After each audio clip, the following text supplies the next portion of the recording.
The way journalist George Packer sees it, the United States isn't just divided.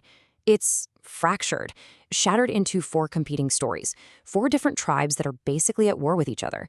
So today, we're going to dig into his framework from the book Last Best Hope to really try and understand the deep, deep divisions shaping the country right now. Packer kicks things off in 2020.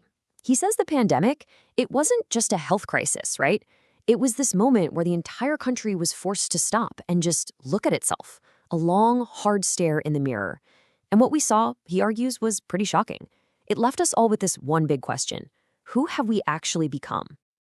To make sense of it all, Packer grabs a pretty powerful analogy from history. He says America's failure during the pandemic wasn't just, a policy screw-up. It was something deeper, something a historian named Mark Bloch once called a strange defeat. So what's a strange defeat? Well, the term comes from this French historian, Mark Bloch.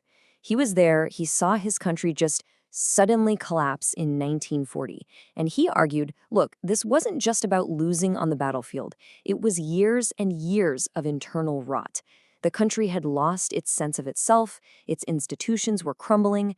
France was basically a house of cards, just waiting for a little push to fall over. And that's the parallel Packer draws. Just like France's fall revealed this deeper sickness, America's absolute chaos during the pandemic exposed our own fractures. All our fancy technology, all the individual sacrifices, none of it mattered in the face of a complete and total breakdown of national unity. So what did this rot look like? Well, for starters, a national government that just completely dropped the ball. It didn't plan, it didn't unite. It basically left states and regular people to figure it out for themselves. Then you had the crisis being used to make political divisions even worse, turning something as simple as a mask into a political statement. And our big, powerful bureaucracies, like the CDC, they seemed completely stuck in the mud, unable to respond effectively. The feeling that spread across the country was pretty simple. We were on our own. Okay, so what's the root cause of all this? This is where Packer's big idea comes in. He says we've split into four completely different Americas. We're going to start with the two establishment narratives, the ones that ran the show for decades, what he calls Free America and Smart America. All right, first up, Free America. And if you want a picture of this in your head, just think Ronald Reagan. Free America is all about the power of free markets and free people. That's the core belief. Its big vision was America as this shining city on a hill, a beacon of liberty for the whole world. But Packer argues this worldview had some massive blind spots. By focusing so much on the individual, it kind of forgot to look at systemic problems like inequality. And that really weakened the social bonds we need to solve big problems together. This famous quote from Margaret Thatcher pretty much says it all. There's no such thing as society. There are only individuals. That's the heart and soul of Free America. It's all about individual freedom, individual success, but not so much about a collective us. Now, the other big establishment story is what Packer calls Smart America. This is the world of the educated elite, Silicon Valley, Wall Street, the professional class. Smart America is built on one big idea: meritocracy.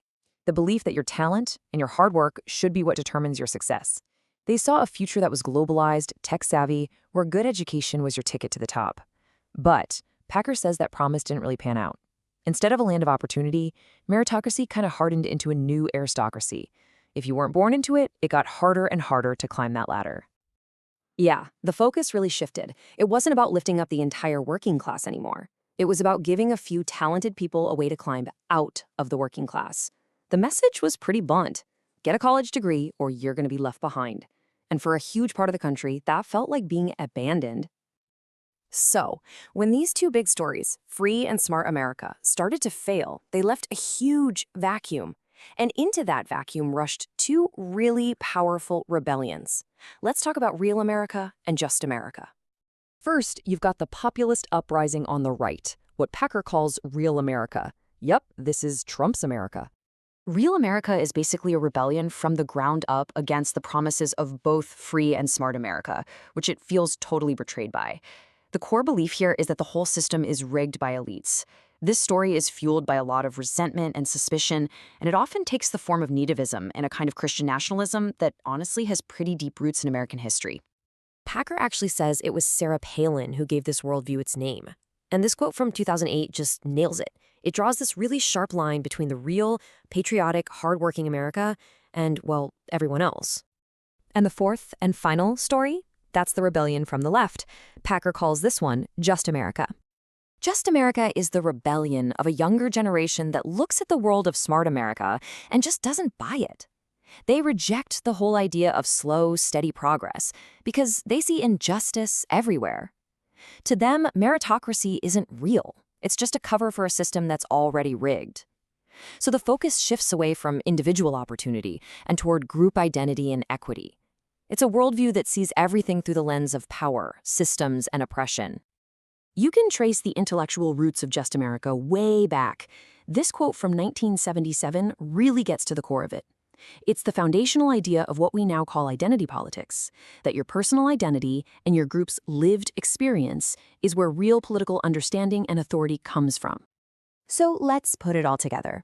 You've got the four Americas, side by side. Free America with its focus on the individual, smart America with its belief in meritocracy, real America with its fiery nationalism, and Just America, demanding equity for groups. These aren't just slightly different opinions. They are four completely different, competing visions for what this country should be, and each one sees the others as a fundamental threat. Which, of course, leaves us with the million-dollar question. When you have four narratives that are so divided, so at war with each other, is there any way forward? Can we even have a common American identity anymore? And that really is the heart of the problem, isn't it? Each of these Americas offers a complete vision for the country, and right now, they just seem totally incompatible. And what you get from that is what we have now, a political system that's just broken, full of mutual hatred and always teetering on the edge of something really ugly.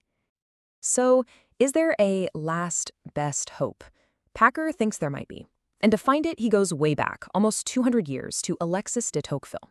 Tocqueville saw this core American trait he called the passion for equality. Now, this isn't about everyone getting the same outcome. It's something deeper. It's about equality of status, of opportunity. It's that simple, powerful desire to be seen as just as good as anyone else.